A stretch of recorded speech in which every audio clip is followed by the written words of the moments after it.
Alright guys, a few weeks ago, like 2 or 3 weeks ago, I made a video of making this upper console here, and it was just a quick video of how to make it, and I just kind of rushed it. And because I rushed it, I want to show you what actually happened to this part because of the whole rushing the process of making a part.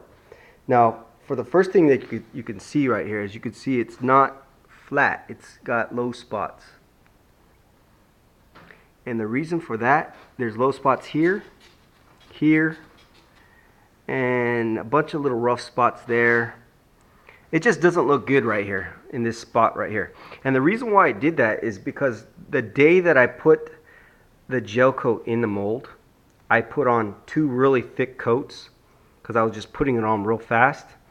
And because I put it so thick, the very next day we had like 100+ day, and it was so hot that the gel coat separated from the mold just during the day. And I thought back then that it would be okay because I did it at night, but because it was so hot during the morning hours, it was already lifting. And because I put PVA on it, the PVA helps to separate it, and you can see it. I'm peeling it off right now.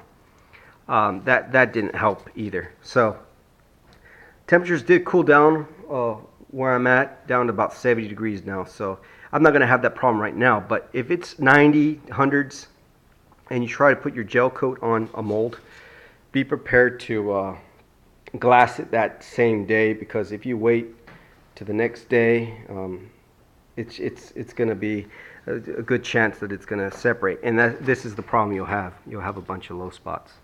So it can be fixed. You can put filler in there and get it all flat again. But I got a customer that wants one, so I'm not going to give him this one because this one didn't come out good. I'll probably keep this one for myself. I'll put some filler here and smooth that out and block this whole thing down, but that'll be at a later time. So right now I have a couple molds here, and I want to show you.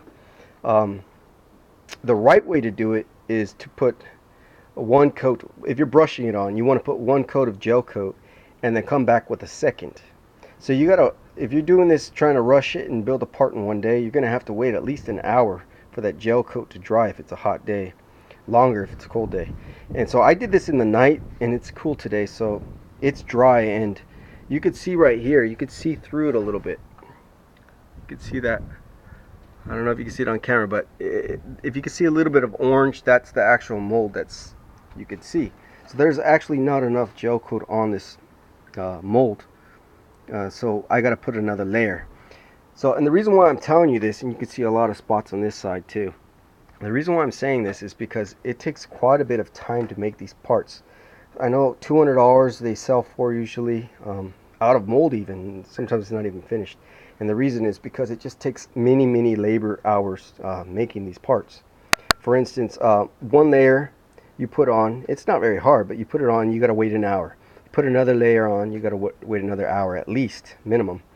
And then you got to go into your glassing, and sometimes you got to glassing takes another 2 to 4 hours, or whatever the time it takes to glass these in.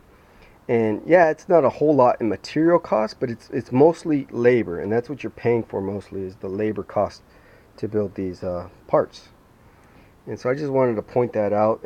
I used to think back before I made parts, why is it so expensive? You know, if fiberglass is only, you know, 20-30 bucks to do a part, why is it so pricey? And it's you're paying for the labor, guys. That's what you're paying for. All right, I'm gonna put one more layer of gel coat in these and let them dry for an hour or two, and then I'll come back later and I'll make a video of me glassing them in.